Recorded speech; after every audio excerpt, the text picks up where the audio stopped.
Hi everyone, welcome to the science of trading. उम्मीद करता हूँ सभी लोग अच्छे होंगे।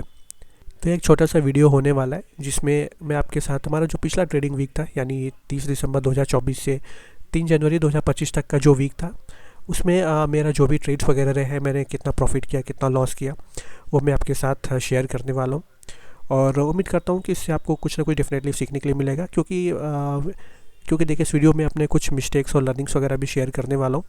और देखिए जो मिस्टेक्स या लर्निंग्स है कुछ नई नहीं है, कॉमन सी है, जो इससे आप लोग भी रिलेट कर पाएंगे। और ये मिस्टेक्स ऐसी हैं जो सबके साथ होती रहती है, ये गलतियाँ सभी लोग करते रहते हैं। हम लोग बार बार उन मिस्टेक्स को करेक्ट करने की कोशिश करते हैं, लेकिन क्या होता है कि जो हमारा माइंडसेट है, जो हमारी साइकोलॉजी है, उसकी वजह से कहीं ना कहीं हम लोग वो गलतियाँ बार बार करते रहते हैं। लेकिन उम्मीद करते हैं कि ये जो भी हम लोग आज यहाँ पे सीखेंगे, उसको वो जो गलतियाँ उसे दोबारा हम लोग रिपीट नहीं करेंगे। और ये जो हमारा एक्सपीरियंस रहा है इस सप्ताह का, वो आगे आने वाले जो हमारे दिन है, आने वाला जो साल है, उसमें हमको कहीं ना कहीं हेल्प करने वाला है। तो देखिए मैंने पिछले मंथ ही सोचा था, यानी दिसंबर में ही सोचा था कि मैं जो ये वीकली पीएनएल स्टेटमेंट शेयर करने का वीडियो मैं आपके साथ बनाऊंगा, शेयर करूंगा आपके साथ, लेकिन संभव मैं नहीं कर पाया। लेकिन देखिए अभी हम लोग 2025 में प्रवेश कर चुके हैं और एक नया साल शुरू हो चुका है। तो मुझे लगा ये सीरीज़ शुरू करने के लिए इससे बेहतर दिन नहीं हो सकता, बेहतर समय नहीं हो सकता। तो 2025 में कुछ हम लोग भी नया करेंगे। तो मैंने डिसाइड किया कि फाइनली हम लोग शुरू करते हैं। और अब अभी ये सीरीज़ हम लोग कंटिन्यू रखेंगे। हर वीक और हर मंथ के एंड में मैं मंथली और वीकली पीएनएल स्टेटमेंट और मेरी जो लर्निंग्स है, मेरी जो मिस्टेक्स है, वो मैं आपके साथ शेयर करते रहूँगा। तो हम लोग शुरू करते हैं। तो देखिए पहले मैं उतना डिसिप्लिन नहीं था, मैं रैंडमली मेरे 2-3 ट्रेडिंग अकाउंट है, तो मैं किसी में भी ट्रेड कर लेता था। कभी ग्रो में ट्रेड कर लेता था, कभी अप स्टॉक्स में ट्रेड कर लेता था।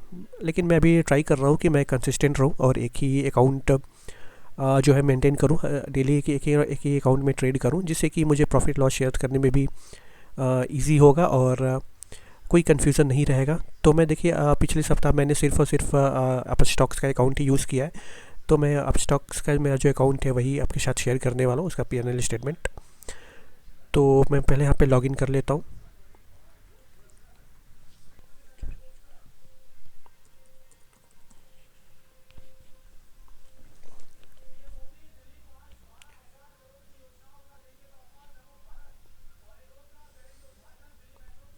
तो देखिए मैंने ग्रो अकाउंट यूज़ करना क्यों बंद किया और अब स्टॉक्स क्यों कंटिन्यू कर रहा हूँ, क्योंकि देखिए मैंने over a period of time मैंने कुछ शेयर्स वगैरह बाई करके रखे हैं अब स्टॉक्स पे, और मेरी कुछ होल्डिंग्स है लॉन्ग टर्म के लिए इन्वेस्टमेंट्स है। तो मैंने मेरी जो भी होल्डिंग्स है शेयर्स वगैरह, मैंने उनको प्लेज करके रखा है। तो उस प्लेज के अगेंस्ट क्या होता है कि मुझे मार्जिन मिल जाता है और मुझे कुछ अपना फ़ंड यूज़ नहीं करना पड़ता ट्रेडिंग के लिए। बट डेफिनेटली अगर आप लॉस करते हैं तो उस लॉस को जो है हमको पे करना पड़ता है, अदरवाइज़ ब्रोकर जो है मेरा शेयर सेल कर देगा और अपना जो लॉस है, अपना जो अमाउंट है वो रिकवर कर लेगा। बट एनीवे अगर हम लोग प्रॉपर्ली ट्रेड करते हैं और अगर प्रॉफिटेबल ही रहते हैं, कुछ लॉस हमको ज़्यादा नहीं होता है, तो ब्रोकर को शेयर सेल करने की ज़रूरत नहीं पड़ेगी। और हम लोग अपना फ़ंड यूज़ किए बिना मार्जिन का यूज़ करके हम लोग ट्रेड कर सकते हैं। तो देखिए मैंने इस स्क्रीन को हाइड करके रखा है क्योंकि मेरा पोर्टफोलियो है। तो देखिए मैं ये आपके साथ शेयर नहीं कर सकता क्योंकि सेबी के रूल्स और रेगुलेशन जो गाइडलाइंस है वो अलाउ नहीं करती हैं। तो ये पोर्टफोलियो मैं आपके साथ शेयर नहीं कर सकता। हम लोग डायरेक्टली चलते हैं अपने पीएनएल स्टेटमेंट पे। तो हम लोग यहाँ पे रिपोर्ट्स में जाएंगे, आप देख सकते हैं पे reports and corporate actions, profit and loss. By default यहाँ पे इक्विटी सिलेक्टेड है, तो लेकिन हम लोग इक्विटी में ट्रेड नहीं करते, हम लोग ट्रेड करते हैं फ्यूचर एंड ऑप्शंस में। तो फ्यूचर ऑप्शंस में यहाँ पे सेलेक्ट कर लेता हूँ और यहाँ पे मैं डेट सेलेक्ट कर लेता हूँ। हमारा जो पिछला ट्रेडिंग वीक है 30 दिसंबर टू 3 जनवरी। Gate report. तो आप देख सकते हैं आपके सामने आ चुका है मेरा जो पिछले वीक का जो ट्रेडिंग परफॉर्मेंस है। तो मेरा जो ग्रॉस प्रॉफिट रहा है पिछले वीक का, आप देख सकते हैं 2256 का है, जिसमें कि मेरे चार्जेस वगैरह जो है वो 1342 है। यानी मेरा जो नेट प्रॉफिट है वो 913 है, जो पिछला सप्ताह है ट्रेडिंग वीक है उसका। तो नेट प्रॉफिट मेरा 913 का है। और आपको पता है कि ये प्रॉफिट कम हो दिख सकता है, बट देखिए आपको पता है कि मैं भी सिर्फ 3 लॉट से ट्रेड करता हूँ। और देखिए लॉट साइज़ में बढ़ा सकता हूँ क्योंकि कैपिटल मेरे लिए एज सच कुछ इतना इशू नहीं है। लेकिन जब तक मेरी एक्यूरेसी अच्छी नहीं हो जाती, मेरी जो साइकोलॉजी, मेरा माइंडसेट जो है वो ऐसा नहीं हो जाता जो ट्रेडिंग के लिए चाहिए, तब तक मैं अपना कैपिटल नहीं बढ़ाने वाला हूँ। हम लोग छोटा प्रॉफिट हमारे लिए चलेगा, बट हम लोग ज़्यादा प्रॉफिट करने के चक्कर में हम लोग ज़्यादा कैपिटल का यूज़ नहीं करेंगे। और देखिए अगर आप लोग यहाँ पे देखेंगे नीचे, तो आप देख सकते हैं जो पिछला ट्रेडिंग वीक था उसमें 5 ट्रेडिंग वीक थे, और इन 5 ट्रेडिंग वीक में आप देख सकते हैं 3 दिन मैंने प्रॉफिट किया है, आप 30th को, फर्स्ट को और सेकेंड को, और 2 दिन मेरे लॉसेस हुए, आप 31 दिसंबर देख सकते हैं और 3 जनवरी। तो पिछले 5 ट्रेडिंग सेशंस में हमने 3 दिन प्रॉफिट किया है और 2 दिन लॉस किया है। और अगर मेरा जो आर आप देखेंगे पिछले वीक के लिए, तो 0.45% का है, मतलब जो एवरेज कैपिटल यूज़ हुआ है उसके हिसाब से अगर हमारा जो रिटर्न देखेंगे, ये कैलकुलेशन जो होता है ग्रॉस पीएनएल पे होता है, नेट पे नहीं होता है। तो जो मेरा ग्रॉस पीएनएल है उसके हिसाब से अगर आप मेरा रिटर्न ऑन इन्वेस्टमेंट देखेंगे तो 0.45% का है। और देखिए हम लोग अभी इंडिविजुअल डे वाइज देख लेते हैं कि हमारा इंडिविजुअल डे वाइज परफॉर्मेंस कैसा था, और वहाँ पे मैं कुछ आपसे मैं जो मिस्टेक्स है लर्निंग से शेयर करने वाला हूँ। तो देखिए अगर हम लोग यहाँ पे क्लिक करते हैं, जो 38 अगर मैं इस डेट पे क्लिक करूँगा, तो देखिए यहाँ पे हमको यहाँ पे देखने के लिए मिल जाएगा मेरा 30 दिसंबर 2024 के दिन में मेरा जो प्रॉफिट था, ग्रॉस प्रॉफिट था कितना था, और जो चार्जेस वगैरह अगर हम लोग निकाल दें तो जो मेरा नेट प्रॉफिट है वो कितना है आपको आप लोग यहाँ पे देख सकते हैं। तो जो मेरा नेट प्रॉफिट था 30 दिसंबर को 3797 का था। सिमिलरली अगर हम लोग यहाँ पे आगे नेक्स्ट पे अगर हम लोग क्लिक करेंगे तो अगले दिन का आपको देखने के लिए मिल जाएगा। तो आप देख सकते हैं 31 दिसंबर को मेरा जो ग्रॉस प्रॉफिट था माफ़ कीजिएगा, मेरा जो लॉस था वो 913 का है, और चार्जेस वगैरह अगर वो इंक्लूड करें तो 1500 का लॉसेस है।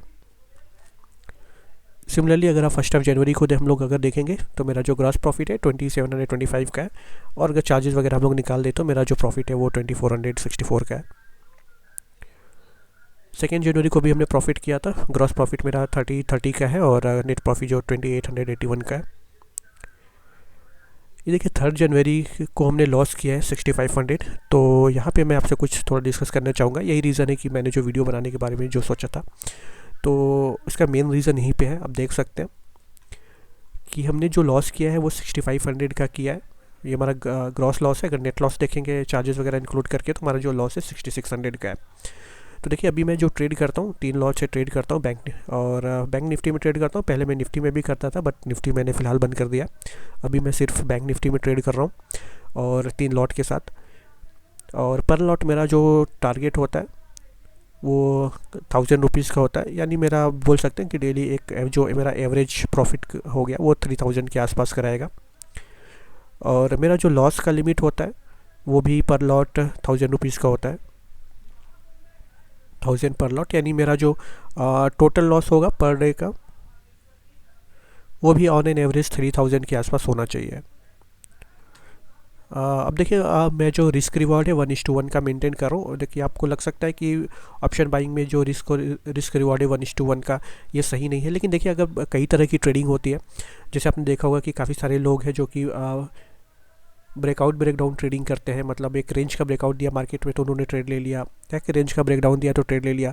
तो अगर इस तरह की आप ट्रेडिंग करते हैं या कोई ऐसा सेटअप फॉलो करते हैं जिसका एक्यूरेसी थोड़ा कम है, जिसमें मतलब अगर मान लीजिए आप अगर ब्रेकआउट ब्रेकडाउन ट्रेडिंग करते हैं और अब मान लीजिए आप 4 ट्रेड लेते हैं, तो उसमें से मुझे लगता है कि देखिए 3 बार तो ब्रेकआउट या ब्रेकडाउन जो होते हैं फेल होते हैं।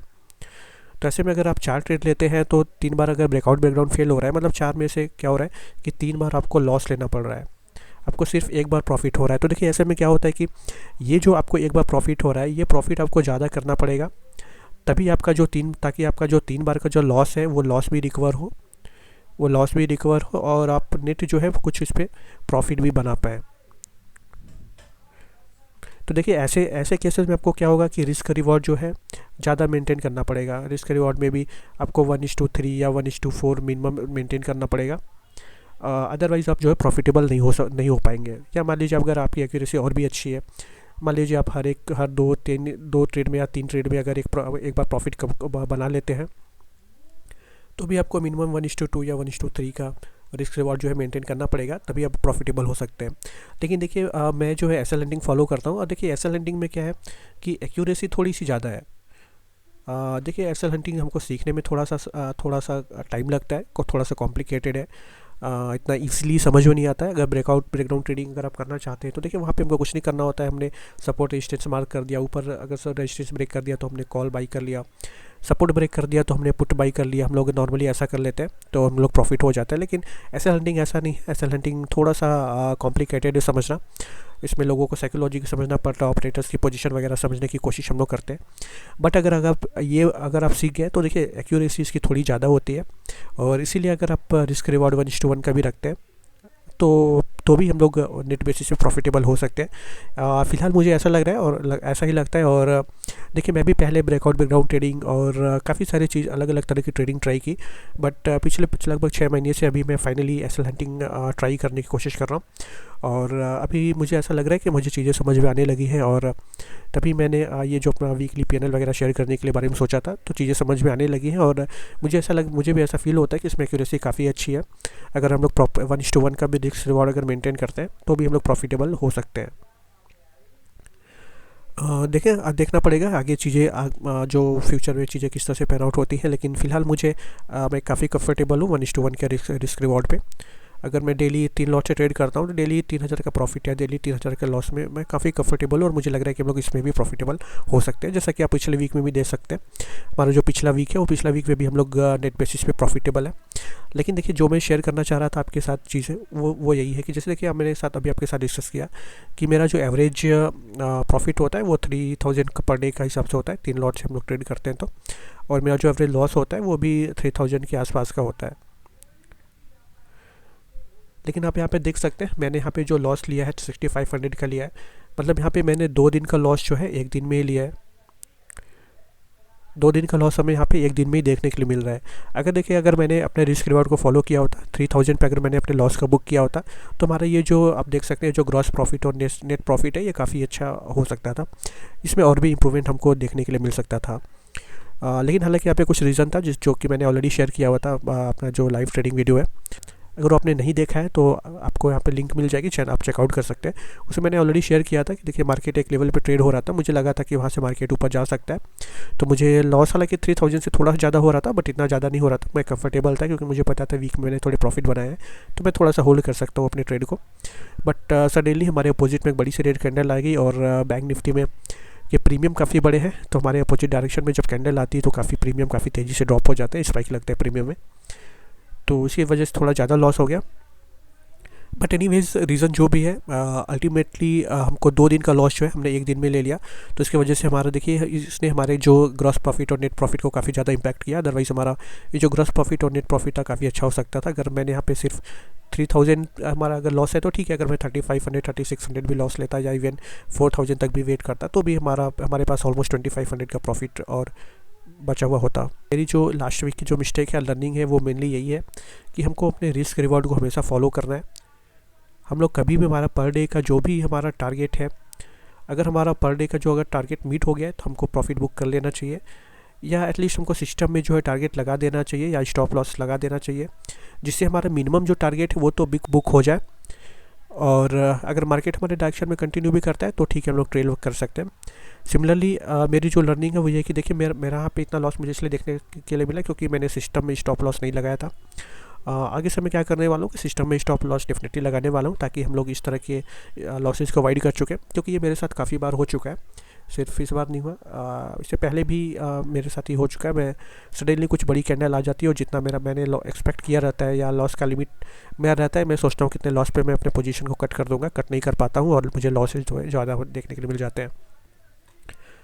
तो मैं नेक्स्ट वीक से तो डेफिनेटली अपने सिस्टम में जो है स्टॉप लॉस लगाने वाला हूँ। देखिए अभी तक मैंने इसमें सिस्टम में स्टॉप लॉस नहीं लगा रहा था, उसका रीज़न नहीं था कि हमको प्रीमियम में स्पाइक देखने के लिए मिल रहा है। बैंक निफ्टी की जब से वीकली एक्सपायरी ख़त्म हुई है और मंथली एक्सपायरी शुरू हुए तो हमको स्पाइक देखने के लिए मिलते हैं।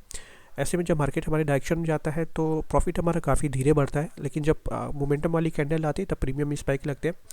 लेकिन हमारे अगेंस्ट जब मार्केट जाता है तब प्रीमियम काफ़ी तेज़ी से ड्रॉप होते हैं और खासकर जब बड़ी रेड कैंडल आती है तो काफ़ी तेज़ी से प्रीमियम ड्रॉप हो जाते हैं। तो देखिए ये जो स्पाइक है उस स्पाइक को अवॉइड करने के लिए मैं सिस्टम में स्टॉप लॉस नहीं लगा रहा था, क्योंकि मैं नहीं चाहता था कि मार्केट से स्पाइक लगाए मेरा सेल वगैरह हिट हो जाए और मार्केट अगेन हमारे डायरेक्शन में चला जाए। तो इसको अवॉइड करने के लिए मैं सिस्टम में स्टॉप लॉस नहीं लगा रहा था, लेकिन अभी मैं सिस्टम में स्टॉप लॉस लगाऊंगा। देखिए अगर मेरा स्टॉप लॉस का लिमिट है 1000 का, यानी मेरा अगर पॉइंट वाइज देखेंगे तो लगभग 70 पॉइंट का स्टॉप लॉस है। तो स्पाइक्स वगैरह को अवॉइड करने के लिए मैं जो 70 पॉइंट का स्टॉप लॉस है इसको मैं 80 पॉइंट का लगा दूंगा या 90 पॉइंट का लगा दूंगा, क्योंकि अगर 10 ये जो 10 पॉइंट या 20 पॉइंट अगर मैं ज़्यादा का भी स्टॉप लॉस लगाता हूँ, फिर भी हमारा जो लॉस है वो कम ही होने वाला है एज़ कम्पेयर टू ये लॉस, जहाँ की इतना बड़ा लॉस जो हमको देखने के लिए मिला 2 दिन का लॉस एक दिन में, तो इससे तो कम ही हमारा लॉस होने वाला है। तो डेफिनेटली मैं सिस्टम में स्टॉप लॉस लगाने वाला हूँ। तो देखिए, मैं यही आपको बताना चाह रहा था कि हम लोग सिर्फ 3 लॉट के साथ ट्रेड कर रहे हैं और सिर्फ 1:1 का रिस्क रिवॉर्ड मैंने रखा हुआ है। फिर भी हम लोग नेट बेसिस पे प्रॉफिटेबली हम होते हुए हम लोग दिखाई दे रहे हैं। तो जैसा कि आप जानते हैं, सेबी का रिपोर्ट के हिसाब से ऑलमोस्ट 91% लोग स्टॉक मार्केट जो डेरिवेटिव ट्रेडिंग में जो ऑप्शंस में ट्रेड करते हैं वो लोग लॉस में हैं। बट देखिए, अगर हम लोग प्रॉपर रिस्क रिवार्ड फॉलो करेंगे और हमारा अगर जब लॉस हो रहा है, क्योंकि देखिए जो मेन रीज़न है, अगर आप किसी भी ट्रेडर से पूछेंगे कोई लॉस क्यों करता है, तो आपको यही बोलेगा कि मैं 2 दिन प्रॉफिट करता हूँ, 3 दिन प्रॉफिट करता हूँ और अच्छा प्रॉफिट होता है, बट फोर्थ डे क्या होता है कि मार्केट जो है पूरा प्रॉफिट मेरा लेके चला जाता है और हम लोग लॉस में आ जाते हैं। इवन हमारा जो लॉस वो इतना ज़्यादा होता है कि हमारा कैपिटल भी लेके चला जाता है। तो देखिए, ऐसा क्यों होता है? क्योंकि हमारा जो साइकोलॉजी है, हमारा जो माइंडसेट है, वो हमारे थोड़े से कंट्रोल में नहीं है। जब हमको लॉस होता है, देखिए जो भी होता है चीज़ें हमारी सामने होती है, स्क्रीन पे होती है। हम लोग बोलते हैं कि मार्केट ने लॉस करा दिया, जो मार्केट ने लॉस नहीं करा है। क्योंकि देखिए जो भी चीज़ें होती हैं वो हमारे सामने होती है, स्क्रीन पे होती हैं। हमारा जो भी प्रॉफिट चल रहा है या जो भी लॉस हो रहा है वो हमको स्क्रीन पे दिखाई देता है। मान लीजिए हमने 2 दिन प्रॉफिट किया या 3 दिन प्रॉफिट किया, और मान लीजिए हम लोग 5,000 का प्रॉफिट हमने बनाया है 2 या 3 दिन में, और अगर चौथे दिन हमको लॉस हो रहा है, तो हमारा लॉस सडनली 5,000 या 6,000 का नहीं होगा। हमारा लॉस पहले 1,000 होगा, फिर 2,000 होगा। देखिए, कुछ कभी एक्सेप्शनल केसेस हो सकते हैं कि स्पाइक लग गया, एक्सपायरी का डे है, अचानक से बड़ी कैंडल आएगी तो अचानक से हमको लॉस हो जाएगा। बट ऐसे अगर एक्सेप्शनल केसेस को हम लोग अवॉइड करें तो हमारा लॉस जो होगा पहले 1,000 होगा, फिर 2,000 होगा, फिर वो लॉस बढ़ के 3,000 होगा। तो देखिए, इस लॉसेस को हम लोग कहीं पे भी कट कर सकते हैं। ये लॉस को हम लोग 1,000 पे कट कर सकते हैं, अपनी पोजीशन को हम लोग 2,000 के लॉस पे कट कर सकते हैं, 3,000 के लॉस पे कट कर सकते हैं, 4,000 का लॉस हो रहा है तब कट कर सकते हैं। देखिए, क्योंकि ये जो हो रहा है हमारे सामने हो रहा है, हमको स्क्रीन पे दिखाई दे रहा है। अगर हम लोग 4,000 के भी लॉस पे अगर हम लोग अपनी पोजीशन कट कर देंगे, फिर भी पिछले 3 दिन का जो प्रॉफिट हुआ है उसमें हमको 1,000 प्रॉफिट हमारे पास बचा रहेगा। लेकिन होता क्या है कि हमारा माइंडसेट की वजह से, हमारी साइकोलॉजी की वजह से हमारा माइंडसेट इसके लिए रेडी नहीं होता कि हम लोग इतना लॉस ले लें। अरे मैंने तो 5,000 का प्रॉफिट बनाया है, मैं 3,000 को मेरा उसमें से चला जाएगा, और हम लोग अपनी पोजीशन को कट नहीं कर पाते हैं और मार्केट जो है पूरा 5,000 का लॉस हमको देखना पड़ता है। इवन हमारा जो कैपिटल होता है वो भी मार्केट लेकर चला जाता है। तो देखिए, मार्केट लेके नहीं चला जाता, मार्केट को हम ही लोग देते हैं। अगर हम लोग टाइम से अपने पोजीशन को कट कर दें लॉस में, जो ट्रेड लेने से पहले जो भी हमने लॉस का लिमिट डिसाइड करके रखा, तो उस लॉस पे अगर हम लोग अपने पोजीशन को एग्जिट कर देंगे तो लॉसेस हमेशा लिमिट में रहेंगे। और देखिए, मेरा अभी तक का जो एक्सपीरियंस जो लर्निंग है वो यही कि अगर हम लोग लॉस को अगर कंट्रोल कर पाए, अगर लॉस को हम लोग लिमिट में रख पाए, तो over a period of time eventually हम लोग डेफिनेटली प्रॉफिटेबल बन सकते हैं। देखिए, मुझे लगता है वीडियो काफ़ी बड़ा हो चुका है और आजकल इतने बड़े वीडियोस देखने के पेशेंस नहीं है लोगों के पास, तो मैं ये वीडियो यहीं पे क्लोज़ करता हूँ। उम्मीद करता हूँ कि आपको डेफिनेटली इससे कुछ ना कुछ सीखने के लिए मिला होगा। और मेरा जो लर्निंग था वो यही था कि मैं अभी से आगे से सिस्टम में, मैं जब भी पोजीशन बनाऊंगा तो सिस्टम में अपना जो स्टॉप लॉस इमीडिएटली डाल देने वाला हूँ। ठीक है, हो सकता है मेरा स्टॉप लॉस अगर 70 पॉइंट का है तो मैं सिस्टम में 80 या 90 पॉइंट का स्टॉप लॉस डालूंगा, बट बिना स्टॉप लॉस के मैं पोजीशन को ओपन तो नहीं छोड़ने वाला हूँ। तो अगर आपको वीडियो अच्छा लगा हो, आपको वीडियो से कुछ सीखने के लिए मिला हो, तो आप वीडियो को लाइक कर सकते हैं, चैनल को सब्सक्राइब करते हैं। अब मिलते हैं आपसे फिर से लाइव ट्रेडिंग वीडियो में। तब तक के लिए नमस्कार, धन्यवाद।